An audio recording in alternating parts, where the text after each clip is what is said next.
Hey guys, welcome to the WWE podcast. Hope everyone's doing well. I am on my final night of vacation here, and I wanted to check in with you guys really for just a couple of news items. And I know that I didn't have a wrestling nostalgia this week, but fear not, I'll be back again for a full show this Sunday night to do a weekend review. And it's going to be great to be back in front of a mic, a real mic, and be able to talk with you guys and give you a longer form show than I have been over the last week or so. It's been great to have my team of people that are contributing to this podcast, whether it's AEW, NXT, and tomorrow with WWE Rivalries with Anthony DeMarco, covering a really big show, and maybe one of the biggest rivalries of all time. So that's coming tomorrow.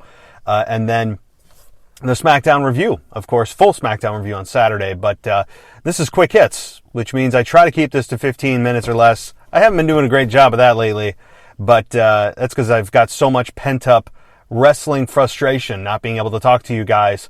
But there are two big things I want to discuss with you guys tonight, and that is the rumors of Drew McIntyre versus Tyson Fury. That's number one.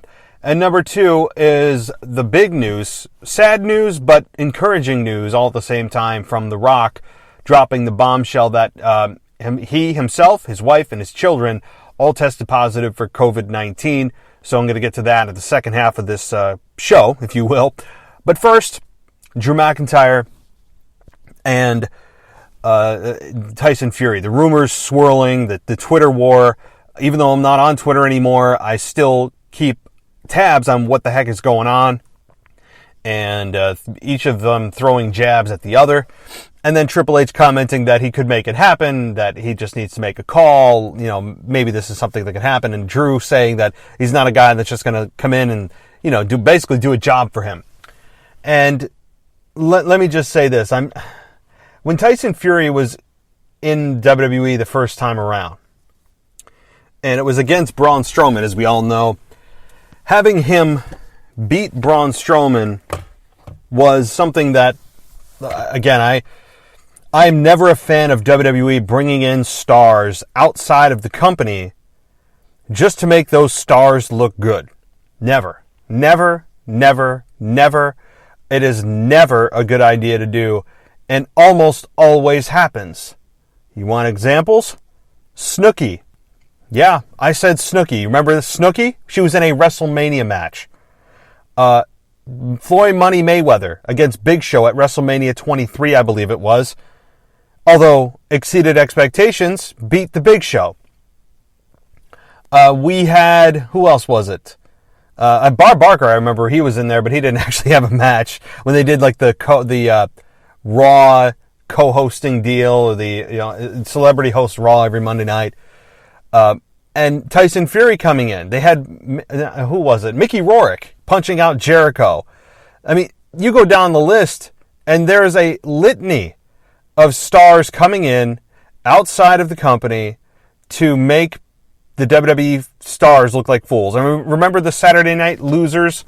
That there's no other way to describe them. And their names aren't even remotely worth remembering.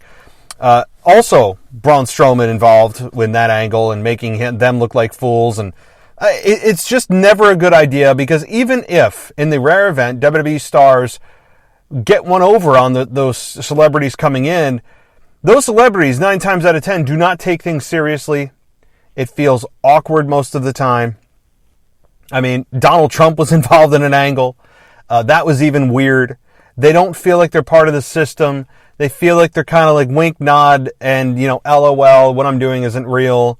They don't feel fully invested, and it always feels like it takes away from the product. So there's almost never anything good. Now, Mike Tyson, an exception. Mike Tyson was absolutely an exception to that rule at WrestleMania 14. What he did with Shawn Michaels and Stone Cold Steve Austin in Boston, Massachusetts, that was an exception. But going back to Tyson Fury and Drew McIntyre. Look, when Tyson Fury came in the first time, it was not a good thing. I'm not a fan of it. looks like a star, but he doesn't belong in this arena. Coming in and being able to just toy around with stars that are in this business, have lived, breathed, and sweat for this business, and then having people come out from the outside, being able to come in and just go toe-to-toe with them is ridiculous. It's ridiculous. Absolutely ridiculous. I mean, Brock Lesnar and Cain Velasquez. Yeah, Brock Lesnar beat him, but Cain Velasquez looked like he was out of place, out of shape, and didn't belong. And I know what they do. They do it for a needle-moving moment, for a news moment, for a, let's get people talking moment. I understand that. But for those people that watch the product and have been watching it for a long time, it's almost never a good idea. Almost ever. So, am I a fan of Tyson Fury versus Drew McIntyre? No. No, I'm not. Will I watch it? Yeah, I'll watch it. Of course I'll watch it. I'm never above watching a product because of, I think it's just, I'm above it, right? I don't feel like I am above anything WWE puts in front of me because I am a fan of WWE for life, and it's entertainment at the end of the day, and it's not life or death, okay? I am passionate about my reviews, and I believe in my reviews, and I stand by them, but I don't, at the end of the day, think I'm above it, and I don't need to see it because I'm just so disgusted. I mean, that's not what I do with wrestling. I love it so much that even if they put garbage in front of me, I'll eat it. I won't do it with a smile on my face, but let me know what you guys think. Like, would you want to see Drew McIntyre versus Tyson Fury? To me, it feels like a one-off. It feels like something that they can't build on. And at the end of the day, Drew McIntyre is going to be here. Drew McIntyre cannot lose that match. And is Tyson Fury really going to take it seriously? And what's in it for Tyson Fury other than a big payday? Right? I just don't understand I don't understand it. I'm not a big proponent of bringing in celebrities unless they are going to just get flattened by a star, right? Like, imagine Stone Cold Steve Austin doing a job for a celebrity back in the day. It just ain't going to happen. So, would I watch it? Yes, I would watch it. How would I book it if it were forced to have that happen? I would have it booked by having Drew McIntyre cleanly defeat Tyson Fury. Tyson Fury goes away like he always does, or like he did the last time, and like all celebrities tend to do. They don't hang around long, and we get back to business as usual. Now, again, could this move the needle? Yeah. Could it get more eyeballs on the product? Yeah, of course, and that's the goal. But I'm not a fan of it as a longtime wrestling fan. It just never does it for me because it feels like they aren't taking it seriously, and it feels like they kind of look down on it, and they're just going through the motions, and more often than not. But what do you guys think? Email me at realwwepodcast@gmail.com. Leave me a voicemail, guys. Please leave me a voicemail. You can do that at my email. I don't know my number offhand right now. I haven't dove into my number in a while. But those of you who do remember my voicemail, please drop me a voicemail. I want to get these voicemails piled up so I can hear what you guys have think about what the heck has been going on in wrestling lately with all the crazy news and everything else dropping. And we're getting into a season where I think WWE is turning the corner. What I mean by that is they have gone to the Amway Center. They've put the Thunderdome in place. They don't know when live fans are coming back. So what that means is that WWE has just kind of put pedal to the metal. And you're seeing that with the breakup of Bayley and Sasha. You're seeing that with Randy Orton losing. Randy Orton losing is just crazy to me. You're seeing Roman Reigns turn heel, right? So these big things that you would want to see in front of an audience that you think and would hope WWE would wait, they're clearly not waiting. And I agree that they shouldn't wait forever, and they're just going to move ahead. So WWE's turned the corner. As we get into football season, they kind of had to. That's the other thing that I have to remember, and that we all have to remember as wrestling fans, that WWE has pretty much been the only game in town for a long time. Yeah, baseball has been back for a couple of months. Or a month and a half. Yes, and the NBA is back. But are people really watching, right? The ratings are down. It's weird to watch with no fans. Even pay-per cardboard cutout fans are kind of weird. And a lot of political garbage is being injected into sports that they have no business being in. Whether you love it or hate it or agree with what's going on or don't, politics have no business in sports, because sports is the anti-politics. It's a place you go to escape that kind of stuff, whether you agree or disagree. Again, I'm not getting into it, but I think that the ratings are down. WWE has not brought in the politics other than Retribution, which is a blatant ripoff of what's been going on. But anyway, so WWE has to turn up the volume, has to turn up the heat. It is time for WWE to really kick it into gear and maybe bring on things that they wouldn't have normally brought out or had happen if they weren't into football season, which typically brings competition and ratings. So. That's what I wanted to bring to your attention, is Tyson Fury and that. But one last thing, as I said at the beginning of the show, The Rock dropping a bombshell about his family and himself contracting COVID-19. And certainly, we all wish him well. From his message, it sounded like, and he said directly, and I believe I quote, that we're on the other side of this, and that all is well, and we're lucky, and we're counting his blessings, and all that kind of thing. So glad to hear that him and his wife and his kids are all doing well from COVID-19. Certainly a scary thing. He brought into the conversation about, as a man, that you want to provide for your family. And if he was the one that was the I guess the catalyst for bringing COVID-19 into his family, I'm sure that's really, tough on him to feel the guilt and the responsibility of being the one ultimately responsible for, having this happen to his family. I can absolutely feel for him if indeed that is the case. The guy travels the world constantly, is in gyms and, everywhere, in contact with people all the time. I'm sure that in all likelihood, he was probably the one to contract it and then bring it home. But, we don't know. That's just speculation. So, certainly, we wish him well, and I'm glad that everything worked out and that, nothing serious happened. But, I will say this. COVID-19, when you look at the statistics and you look at who this is really, really, really affecting, and those that are dying from it, actually dying, are ones with pre-existing conditions and old people. So, again, I'm not saying that it's not serious or I feel for the guy that if indeed he was the reason that his family got sick. I totally feel for him.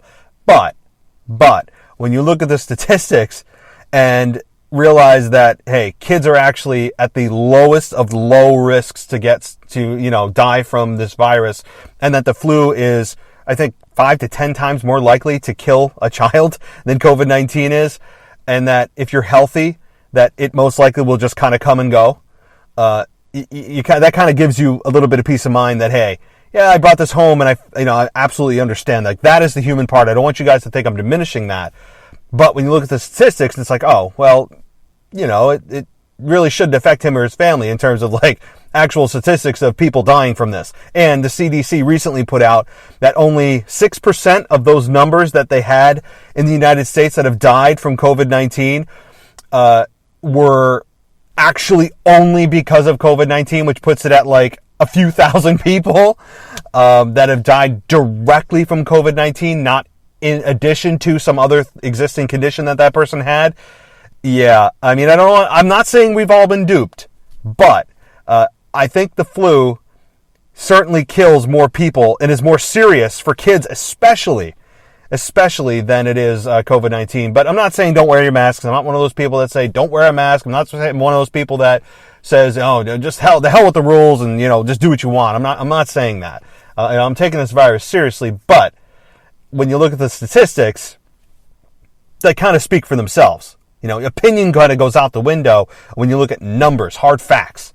But that being said, getting back to the Rock address, hey, I'm glad, I really truly am, that him and his family are doing well. And, it was certainly a scary thing, I'm sure, for him, because the virus is new. They should be coming out with a vaccine, I've heard, as early as November 1st and a large scale. And hopefully there's no side effects, and you always wonder, hey, did they rush it, right? You don't want to be the first one to get it, and then they're like, oh, yeah, by the way, there's this side effect where, it creates high blood pressure and liver failure, but don't worry about it, So I'm not sure I'll be the first one rushing out to my local pharmacy to get this COVID-19 vaccination. I'd be very wary of this rush to get it out. I really would. I'd be very, very nervous about that. But, hey, if that's the only way that life can return to normal, then let's do it. And as long as there's no side effects, I'm all for it, to get life back to the way it was, where we can have sports with people there. My God, isn't it painful to watch sports? Just wait till football's there with nobody. It just hurts. It's killer. God almighty, it's killer. But I know that, I'm sure you guys have seen it. If you haven't watched The Rock's video, I believe it was like 11 minutes. And shout out to DJ Kuzmo, who actually was the one who brought it to my attention. I've been trying to keep up with what's been going on, but as you know, sometimes vacation, when you have a 2-year-old, isn't really vacation, right? Like, I'm blessed to have a 2-year-old. I'm blessed to have my wife, my family, and I get it, and it's great.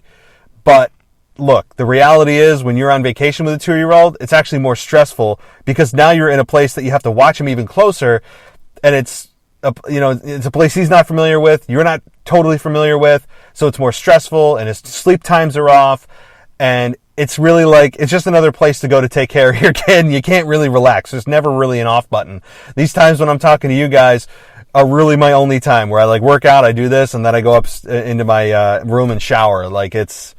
This is my vacation talking to you guys. So, but no, I'm not complaining. I'm happy. I'm healthy. I have a great family. It's not that I'm complaining about that. I sound ungrateful, but it's a reality. If you have kids, you probably know, I'm speaking your language right now, that it's a vacation, but is it really a vacation in the traditional sense? But anyway, I know I'm getting off topic.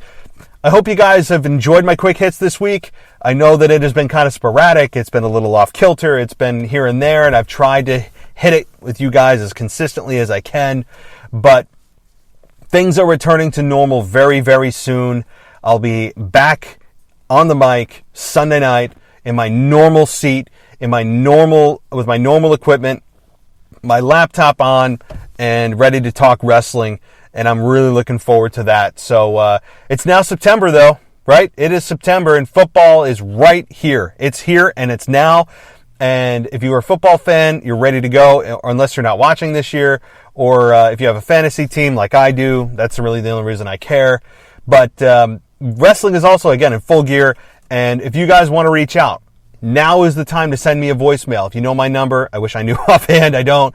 But email me if you don't know what that is. Email me your voicemail at realwwepodcast@gmail.com, and I'll get your voicemail on the show. And it'd be a blast to be able to hear other voices. And I'm looking forward to being able to come back, because it's been a long time coming, and I've really, really, really missed it. So other than that, guys, I know there's some other things out there, wrestling news-wise, right? I mean, I know about AJ Styles contracting COVID-19, although it wasn't very serious for him, and some other things. Renee Young out of WWE, and I haven't really talked about that. So, I know there's some other news items, but I think Roman Reigns turning heel the day I left for damn vacation, of course, it was a kick right in the groin for me. I mean, it was a big low blow, but things are coming back. And I appreciate you guys sticking with me through the vacation, because I know that I have some very passionate listeners, some very loyal listeners. I'm thankful for that. But follow me on Instagram at wwe_podcast. Also, check out The Botch Guy. The Botch Guy is on YouTube and does some great stuff. Very entertaining, very high energy, very magnetic personality.